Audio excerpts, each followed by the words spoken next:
Homeopathy और स्वस्थ जीवन, इस विषय पर रोशनी डालने के लिए हमारे साथ हैं doctor Himadri Bhaumik, homeopathic materia medica department से। डॉक्टर हिमाद्री, स्वागत है आपका हमारे आज के इस कार्यक्रम में।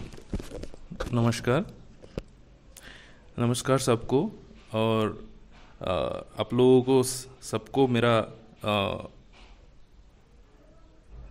प्रणाम। डॉक्टर साहब, ये बताइए कि होम्योपैथी क्या है और इसके क्या क्या फायदे हैं। होम्योपैथी एक एंशिएंट सिस्टम है।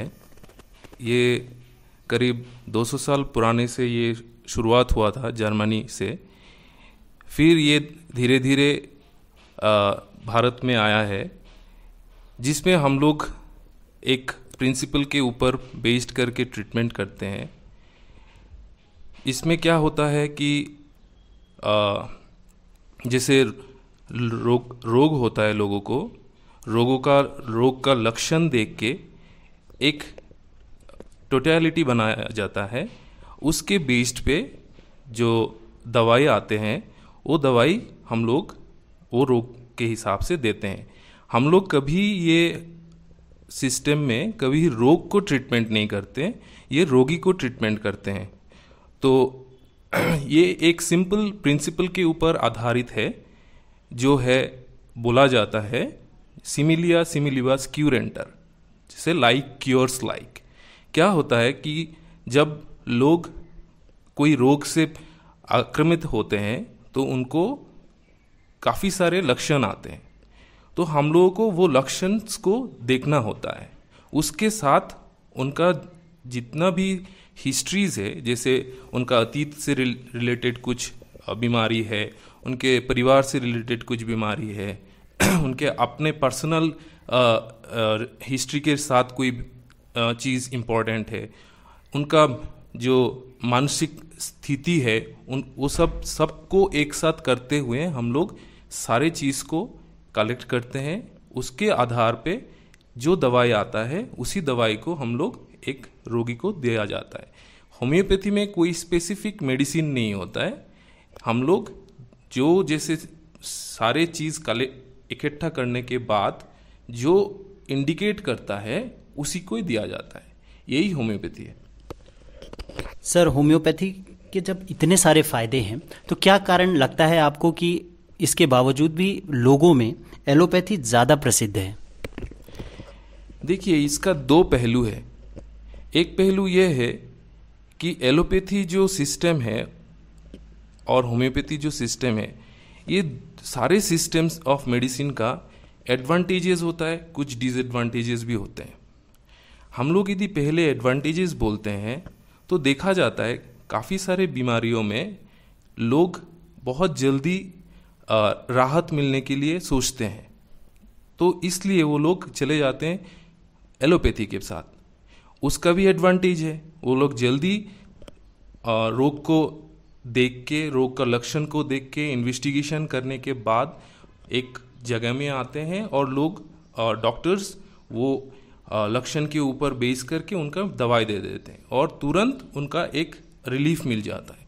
जो आजकल के ज़माने के लोग ये चीज़ में ज़्यादा भरोसा करते हैं कि जल्दी रिलीफ मिल जाए, बट लोग दूसरे साइड पे ये नहीं सोचते हैं कि कुछ कुछ जगहों में कुछ कुछ दवाई जब चलता है, उसका बहुत सारा साइड इफ़ेक्ट्स होता है। जैसे ये एक डिसएडवांटेज ऑफ एलोपैथी सिस्टम है।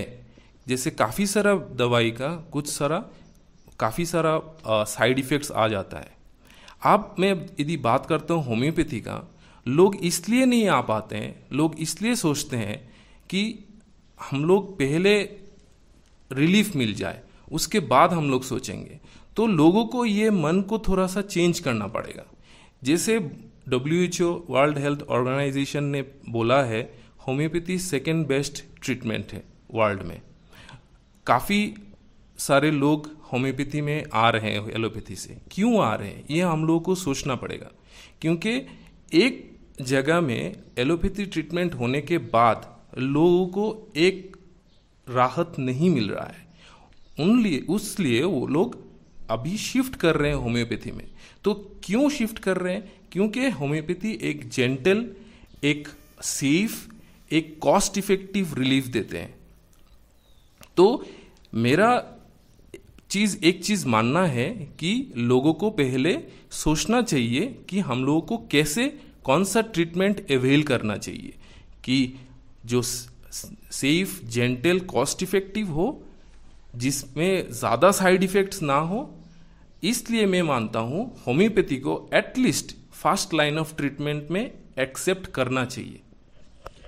सर, होम्योपैथी और आयुर्वेद में क्या फ़र्क है? होम्योपैथी और आयुर्वेद का अलग अलग प्रिंसिपल है। जैसे आप लोगों को पता है, आयुर्वेद भी एक एंशियंट सिस्टम ऑफ मेडिसिन है। 5000 साल पुराने से ये भारतवर्ष में चलता आ रहा है। तो उसका एक प्रिंसिपल है कि वो एक बायोलॉजिकल जो सिस्टम है उसको मोटिवेट करते हैं।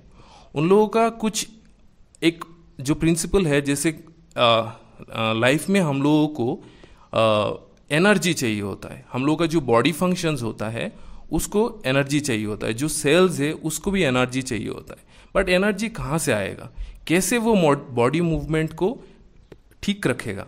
उसलिए वो लोग ये प्रिंसिपल को 3 चीज़ों के ऊपर वो लोग बिलीव करते हैं। जैसे बोलते हैं उनके हिसाब से वत, पित्त, काफा। वत जैसे जो एनर्जी है वो मूवमेंट के लिए सहायक होता है। जैसे आपका पित्त है वो डाइजेशन या मेटाबॉलिक प्रोसेस के लिए बेनिफिट करते हैं। और जो काफा है वो लुब्रिकेटिंग सब्सटेंस, जैसे कोई बॉडी का मूवमेंट में जो लुब्रिकेटिंग सब्सटेंस चाहिए उसको स्टेबलाइज करने के लिए वो करते हैं।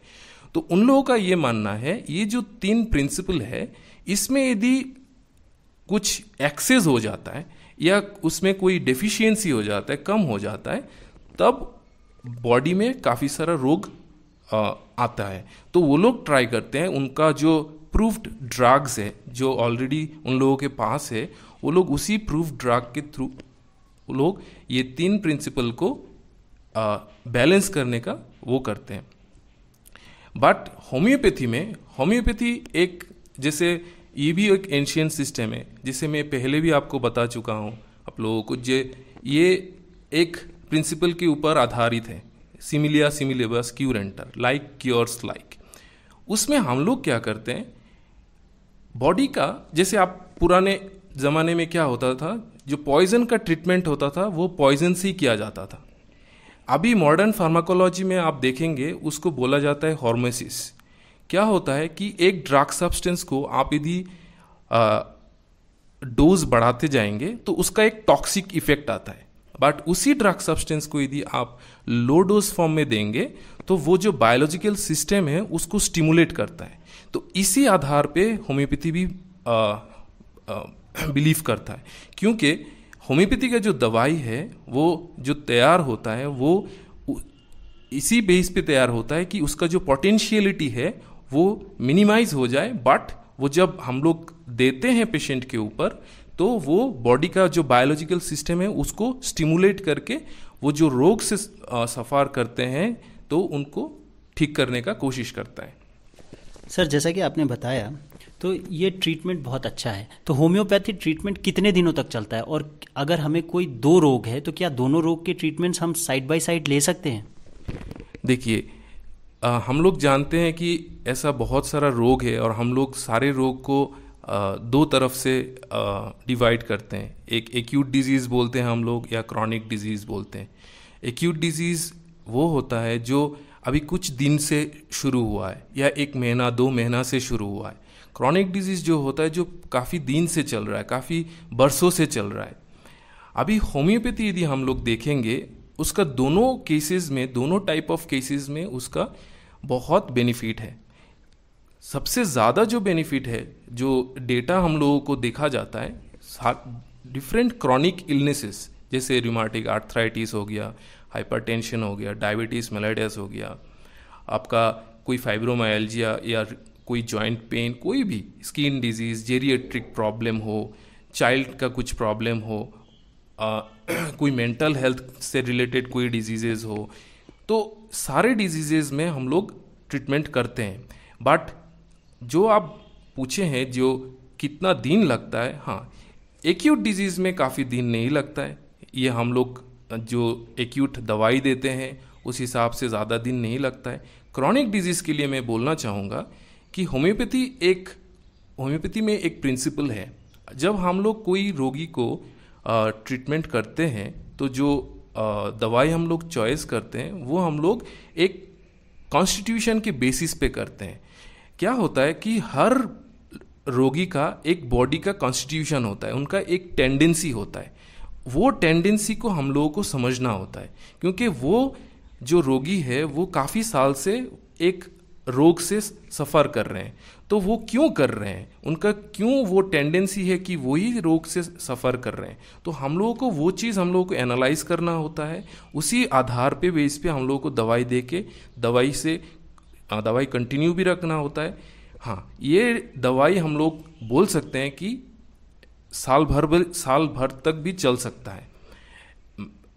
ऐसा भी होता है कि साल भर चलने के बाद रोग ठीक हो गया, फिर आ गया तो फिर हम लोग शुरू करते हैं। तो ये टाइप ऑफ केस के ऊपर डिपेंड करता है कि कितना टाइम लग सकता है। सर, वर्तमान समय में लोग अपने स्वास्थ्य को लेके काफ़ी चिंतित हैं और लोगों को समझ में आ गया है कि हमें स्वस्थ रहना कितना ज़रूरी है हमारे लिए। तो होम्योपैथी क्या कहता है स्वस्थ रहने के लिए, क्या मंत्र है? देखिए, होम्योपैथी ऐसा कोई स्पेसिफिकली कुछ नहीं बोलता है कि स्वस्थ रहने के लिए आपको क्या करना है। हाँ, स्वस्थ रहने के लिए हम लोगों को ध्यानपूर्वक कुछ चीज़ अपनाना है और कुछ चीज़ त्याग भी करना है। अब जैसे आप लोगों को सबको पता है हम लोगों को हेल्दी रहने के लिए क्या क्या चीज़ ज़रूरी है। जैसे मैं पहले फर्स्ट जो प्रायोरिटी है वो है प्रॉपर स्लीप, आपको बहुत ज़रूरी है। उसके साथ आपको हेल्दी खाना ज़रूरी है। साथ में आपको डेली एक्सरसाइज का ज़रूरी होता है। उसके साथ आजकल देखा जा रहा है लोगों में एक स्ट्रेस बहुत काम कर रहा है। ये स्ट्रेस फैक्टर को रिलीव करने के लिए आपको कुछ सेल्फ हेल्प और कोप स्ट्रेटेजीज अपनाना पड़ेगा। जैसे आपको थोड़ा सा योगा मेडिटेशन करना है। कुछ लोगों में ये भी देखा जाता है कोई चीज़ को लेके एक रॉन्ग आइडियाज़ रहते हैं, उसको दूर करने के लिए उनको प्रॉपर गाइडेंस का ज़रूरी होता है। तो सारे चीज़ में मैं बोलूँगा यदि आपको हेल्दी लाइफस्टाइल लीड करना है, यदि हेल्दी लाइफस्टाइल के साथ आपको चलना है तो आपको कोई चीज़ जो इम्पोर्टेंट चीज़ है वो एटलीस्ट ये 3 चीज़ मैं बोलूँगा कि आपको प्रॉपर स्लीप, आपको न्यूट्रिशियस फूड और प्रॉपर एक्सरसाइज का ज़रूरी है। और साथ में आपको जो त्याग करना है, आपका स्मोकिंग हैबिट है तो उसको कम कीजिए, आपको अल्कोहल हैबिट है तो उसको भी आप सेंसिबली आपको उसको रिड्यूस करना है। और यदि आपको कोई दूसरा चीज़ का नशा है वो सारे चीज़ त्याग करना है।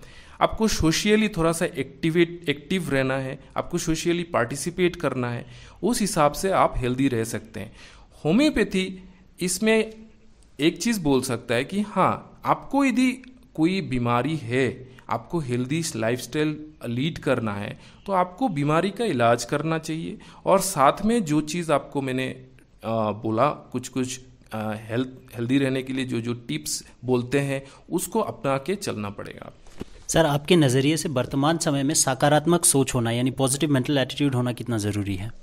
ये बहुत आजकल एक्चुअली लास्ट 1 और 2 डिकेड ये ऑब्जर्व किया जा रहा है। ये जो साइकेट्रिक एसोसिएशन बोल रहे हैं कि आजकल एक चीज़ यंग जनरेशन्स में बहुत आ रहा है। जैसे लोग आजकल बहुत बिजी हो गए लाइफ में। ये बिजी होने का कारण भी है उनका जॉब है, ऑक्यूपेशन, उनका एडुकेशन है, उनका बिजनेस है। तो सारे चीज़ से एक ही चीज़ आता है जो है स्ट्रेस। और ये जो स्ट्रेस है उसको मिनिमाइज करने के लिए आपको काफ़ी हद तक कुछ चीज़ अपनाना पड़ेगा। एक सबसे बड़ा चीज़ जो मैं बोलूँगा आपको पॉजिटिव मेंटल हेल्थ मेंटेन करने के लिए करना चाहिए वो है आपको पहले आपका चीज़ को पहचानना पड़ेगा कि आपको क्या चीज़ से स्ट्रेस हो रहा है। ये स्ट्रेस रिलीव आपको वर्क प्लेस में हो रहा है, आपका फैमिली सर्कल में हो रहा है, आपको बाहर कोई बिजनेस रिलेटेड हो रहा है, उसी जगह में उसको पॉजिटिव वे में उसको लेके उसको वहाँ पर आपको रिजॉल्व करना पड़ेगा। उसी साथ आपको और कुछ चीज़ मेंटेन करना है। जैसे आपको नींद नहीं आ रहा है, ये सबसे बड़ा और एक चीज़ है। जैसे स्ट्रेस जिस लोगों को है, स्ट्रेस की वजह से नींद नहीं आता है, और ये नींद नहीं आने से आपको सारे काम में बहुत दिक्कतें आएंगे। तो नींद को प्रॉपर करने के लिए आपको प्रॉपर स्लीप का ज़रूरी है, और प्रॉपर स्लीप यदि आपको ज़रूरी है तो आपको थोड़ा बहुत डेली एक्सरसाइज भी ज़रूरी है। उसके साथ यदि आपको पॉजिटिव मेंटल हेल्थ मेंटेन करना है तो आपको और कुछ इनिशिएटिव्स लेना है। लाइक आपको सोशली पार्टिसिपेट करना है। आप ये कर सकते हैं, वीकेंड डेज में आप थोड़ा सा लेजर पीरियड लेके आप फैमिली के साथ आउटिंग्स में जा सकते हैं। आपका जो इंटरेस्ट है कुछ कुछ कामों में, आपका हॉबीज़ है, उसको आप ज़्यादा और प्रायोरिटी दे सकते हैं। और कुछ कुछ होता है जो साइकोथेरापी भी होता है, जो साइकोलॉजिकल वे में हम लोग उन लोगों को समझाते हैं, तो वो लोग एटलीस्ट अपना स्ट्रेस थोड़ा सा मिनिमाइज कर सकते हैं। सर, कोरोना वायरस के आने के बाद लोगों में काफ़ी जागरूकता हुआ है अपने इम्यून सिस्टम को लेके, तो होम्योपैथी के हिसाब से अपने रोग प्रतिरोधक क्षमता को कैसे बढ़ा सकते हैं? देखिए, इम्यून सिस्टम एक ऐसा चीज़ है जो बॉडी को, हम लोगों का बॉडी का जो फंक्शन है उसको मेंटेन करता है। ये चीज़ करने के लिए, जैसे आज हम लोगों का जो ये सेशन चल रहा है, उससे पहले ही मैंने बताया था कि हेल्दी रहने के लिए आपको क्या क्या चीज़ ज़रूरी है। आप जब हेल्दी रहेंगे तभी आपका बॉडी फंक्शंस अच्छे से होगा, आपका इम्यून सिस्टम तभी बूस्ट अप होगा। और हेल्दी रहने के लिए जो जो चीज़ करना है, हम लोग ऑलरेडी ये चीज़ को लेके बात किए हैं। जो मेन चीज़ है, जो सबसे ज़रूरी चीज़ है इम्यून बूस्ट के लिए, वो 3 चीज़ है। मैं फिर से दोहराना चाहता हूँ सब लोगों के लिए। एक है जो आपको खाना सबसे ज़रूरी है, प्रॉपर न्यूट्रिशियस डाइट। उसमें आपको फाइबर ज़्यादा लेना है, आपको कार्बोहाइड्रेट्स कम करना है, आपको फैट्स कम करना है। उसके साथ आपको प्लांट बेस्ड डाइट में ज़्यादा नज़र देना है। प्रोटीन आपको मात्रा तक लेना चाहिए। उसके साथ आपको proper sleep, at least 8 hours proper sleep चाहिए एडल्ट के लिए। उसके साथ एक्सरसाइज आपको बहुत ज़रूरी है, at least 30 to 60 minutes 5 to 6 times per week, और नहीं हो तो 3 टाइम्स पर वीक। ये आप ऑल्टरनेट डे बेसिस पे भी कर सकते हैं।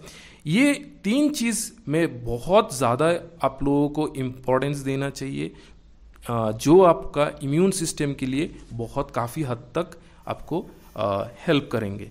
उसके साथ होम्योपैथी यदि है तो होम्योपैथी का काफ़ी सारा दवाई है जो हम लोग as a preventive, as a immune modulator के हिसाब से कुछ कुछ स्पेसिफिक डिजीज़ के लिए हम लोग यूज़ करते हैं।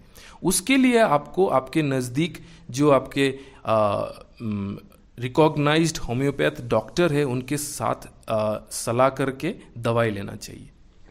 सर, क्या आप हमें होम्योपैथी के कुछ घरेलू उपाय बता सकते हैं जिससे हमारे श्रोताओं को फ़ायदा हो? देखिए, होम्योपैथी का जो घरेलू उपाय है वो है, ऐसा देखा जाता है कि कोई कोई लोग अपने घर पे कुछ कुछ दवाई रखते हैं। बहुत कॉमन दवाई वो लोग रखते हैं, एकोनाइट, लाइक आर्निका, रस्टक्स, नक्स भूमिका, ये सब काफ़ी सारा दवाई लोग रखते हैं। ऐसा भी देखा जाता है कि एक रोगी डॉक्टर के पास विजिट किए और रोगी को एक आइडिया मिला कि ये रोग के लिए डॉक्टर ने ये दवाई दिया, तो मैं बाज़ार जाके मैं वो दवाई में परचेज कर लूँ और घर पे रख देता हूँ। जब भी मेरा घर पे कोई किसी को बीमारी होता है तो मैं वही दवाई उनको दे देता हूँ। तो ये मेरा रिक्वेस्ट है आप सबके लिए, आप लोग ये कुछ कुछ दवाई रख सकते हैं, बट लेने का एक डायरेक्शंस होता है। आप कैसे लेंगे, कब तक लेंगे, कहाँ तक लेना है, कौन सा डोज लेना है, कौन सा पोटेंसी लेना है, ये सब आपको बहुत महत्वपूर्ण है। क्योंकि एक दवाई मैंने पहले भी बोला था, हम लोगों का होम्योपैथी का एक दवाई कोई एक रोग के लिए नहीं होता है। हम लोगों का एक दवाई बहुत सारे रोग के लिए होता है, और एक दवाई हम लोग सब रोगी के लिए नहीं देते हैं। ये सिम्टम्स के बेसिस पे आते हैं।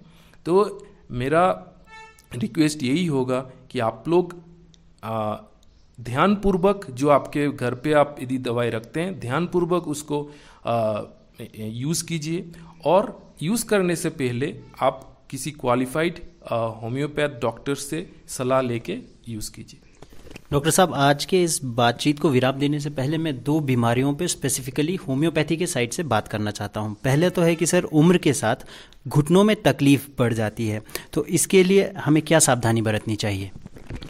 देखिए, ये घुटनों का दर्द जो है, या इसको हम लोग मॉडर्न टर्मिनोलॉजी में बोलते हैं, आर्थराइटिस बोलते हैं। तो ऐसा बहुत सारे टाइप ऑफ आर्थराइटिस होता है, rheumatoid arthritis, osteo arthritis, osteoporosis, septic arthritis, psoriatic arthritis, बहुत सारे बीमारी होता है जिसमें जॉइंट इन्वॉल्वमेंट होता है। ये 2 चीज़ है। इसमें एक चीज़ है कि ये जितने आर्थराइटिस है ये एक हेरिडिटरी है, उसमें कोई जीन रिलेटेड होते हैं जिसको हम लोग बोलते हैं HLA जीन, और एक जो इम्पोर्टेंट फैक्टर है वो है हम लोगों का एनवायरमेंटल फैक्टर्स और हम लोगों का लाइफस्टाइल। लाइफस्टाइल सबसे बड़ा इम्पोर्टेंट फैक्टर है, क्योंकि आप यदि ओबेज हैं, आपका वज़न ज़्यादा है, आपको घुटने में दर्द होना ये बहुत कॉमन है। आप ऐसा कोई काम कर रहे हो कि जहाँ पर आपको रिपीटेड ट्रॉमा हो रहा है, आपको कोई एक पर्टिकुलर जॉइंट में, उसमें भी आपको आर्थराइटिस होने का बहुत चांसेस है। तो ये 2 पहलू है, एक हेरिडिटरी और एक एनवायरमेंटल और लाइफस्टाइल रिलेटेड फैक्टर्स। तो उसी आधार पे हम लोगों को मैनेज करना चाहिए। हाँ, अभी ये जितने भी आर्थराइटिस है, ये आर्थराइटिस को मेंटेन करने के लिए काफ़ी सारा चीज़ अपनाया जाता है। मैं 2 चीज़ आप लोगों को बोलना चाहूँगा। जब भी कोई जॉइंट पेन हो, आपको दर्द हो रहा है कहीं, कोई पर्टिकुलर जॉइंट में, पूरा शरीर में हो रहा है, तो आपको पहले डॉक्टर से आपको गाइड लेना चाहिए। एग्जैक्टली आपको क्या है, आपका डिजीज़ प्रोसेस जानना चाहिए आपको, ये कितना तक है, इसका कॉम्प्लिकेशंस क्या है, प्रोग्नोसिस क्या है, जानना चाहिए। इसको बोलते हैं नॉन फार्माकोलॉजिकल ट्रीटमेंट। उसमें और कुछ आता है, जैसे साथ साथ आपको एक्सरसाइज करना है, एरोबिक एक्सरसाइज करना है, लोकल स्ट्रेंथनिंग एक्सरसाइज करना है। एरोबिक एक्सरसाइज में आप जैसे डेली वॉकिंग में, जॉगिंग, साइकिलिंग, स्विमिंग, ये सब कर सकते हैं। लोकल स्ट्रेंथनिंग एक्सरसाइज के लिए आपको स्पेशल फिजियोथेरापिस्ट के साथ थोड़ा बात करना पड़ेगा, उनसे थोड़ा सा उपाय जानना पड़ेगा कि कौन सा जॉइंट के लिए कौन सा एक्सरसाइज स्पेसिफिक है। उसके साथ आपको कुछ अपना स्ट्रेटजीज, आपका लाइफस्टाइल चेंज करना चाहिए। जैसे आपका जो ओबेसिटी है उसको आपको कम करना है, वेट आपको बहुत कम करना है। जैसे वेट बियरिंग जॉइंट्स, हम लोगों का हिप जॉइंट्स हो गया, नी जॉइंट्स हो गया, एंकल जॉइंट्स हो गया, वो सब में पेन होगा यदि आप ओवरवेट है। तो उसके लिए आपको प्रॉपर एक्सरसाइज, आपका डाइट पे ध्यान देना चाहिए। साथ में आपको कुछ डिवाइसेस अपना सकते हैं, जैसे आप पेन रिड्यूस करने के लिए जैसे बैंडेजेस, या आप वहाँ पर आइस पैक डाल सकते हैं, हॉट फोमेंटेशंस दे सकते हैं, और कुछ हद तक आप मसाज कर सकते हैं। तो ये हो गया आपका non pharmacological way to treat different type of arthritis. Pharmacological treatment में क्या आता है, जैसे इसमें होम्योपैथी बोलेंगे तो हम लोगों का जो फिर से एक चीज़ बोलूँगा कि ये जितना भी दवाई आएगा तो वो कॉन्स्टिट्यूशनल के बेसिस पे आएगा, क्योंकि ये क्रॉनिक ट्रबल है। तो जो जितना भी शरीर का सिम्टम्स आएगा, जितना भी हिस्ट्री आएगा, उसी आधार पे हम लोग दवाई चॉइस करेंगे और फिर हम लोग दवाई देंगे। तो ये फार्माकोलॉजिकल ट्रीटमेंट है। सर, आपने बात के दौरान कहा कि ओबीज और वेट से भी ये समस्या होती है, तो सर वेट मैनेजमेंट के लिए कुछ उपाय बता दीजिए, क्योंकि कुछ लोगों का वज़न बढ़ गया है, कुछ का ज़रूरत से ज़्यादा कम है, तो दोनों ही केस में क्या कर सकते हैं? देखिए, ये ओबेसिटी जो है ये बहुत एक बड़ा चीज़ हो गया आज के ज़माने में। ये एक्चुअली कारण नहीं है, ये एक फल है। फल क्यों बोल रहा हूँ, ये एक रिजल्ट क्यों है, क्योंकि हम लोग कुछ चीज़ कर रहे हैं जिसके वजह से आज हम लोग ओवरवेट हो रहे हैं। जैसे हम लोगों का लाइफस्टाइल, जो हम लोग खाना खाते हैं उसका प्रॉपर डाइट हम लोग मेंटेन नहीं करते हैं, जिसके वजह से हम लोग को ओबेसिटी हो रहा है।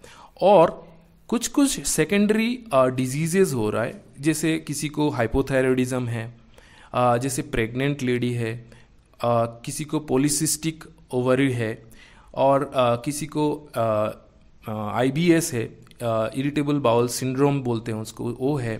तो उन लोगों में, और कोई साइकेट्रिक पेशेंट है, जो लोग साइकेट्रिक का दवाई ले रहे हैं, एंटी डिप्रेसेंट दवाई ले रहे हैं, non steroidal anti inflammatory drugs ले रहे हैं, या कोई स्टेरॉयड्स ले रहे हैं, उन लोग में भी ये वेट बढ़ने का एक वो देखा जाता है, लक्षण देखा जाता है। उसके लिए आपको प्रॉपर मैनेजमेंट का ज़रूरी है। सबसे इम्पॉर्टेंट जो चीज़ है वो है आपका एक्सरसाइज और आपका डाइट कंट्रोल। मैं एक्सरसाइज में सबसे पहले प्रायोरिटी इसलिए दूंगा क्योंकि ये हम लोग जैसे सेडेंटरी लाइफ लीड कर रहे हैं उसके वजह से ये ओबेसिटी है। तो ये दूर करने के लिए आपको फिर से मैं दोहराना चाहूँगा कि कुछ हद तक एरोबिक एक्सरसाइज, कुछ हद तक आपको ओवर लिफ्टिंग और बोलते हैं ओवर एक्सर्शन एक्सरसाइज भी बोलते हैं उसको, वो सब करना चाहिए। और रहा बात उसका ट्रीटमेंट का, ट्रीटमेंट के लिए भी होम्योपैथी में बहुत सारे स्कोप्स है। होम्योपैथी में काफ़ी सारा ड्रग्स हम लोग है जो हम लोग कॉन्स्टिट्यूशन के बेसिस पे प्रिस्क्राइब करते हैं, क्योंकि ये ओबेसिटी जो है वो एक टेंडेंसी होता है और ये टेंडेंसी को हटाने के लिए हम लोग कॉन्स्टिट्यूशनल दवाई से ट्रीटमेंट करते हैं। सर, आज के इस बातचीत के बाद हमारे श्रोताओं के लिए आपका क्या संदेश रहेगा?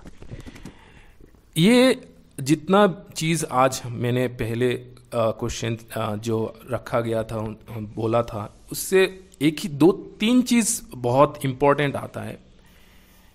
इसको मैं थोड़ा सा अच्छे से बोलना चाहता हूँ। एक फर्स्ट जो इम्पोर्टेंट चीज़ है, आपको स्लीप आपको प्रॉपर होना चाहिए। At least 8 to 9 hours proper sleep होना चाहिए, जो आपको कार्डियोवास्कुलर डिजीजेस से, आपको कोई मूड डिसऑर्डर्स से, या आपको इम्यूनिटी बढ़ाने में आपको हेल्प करेगा।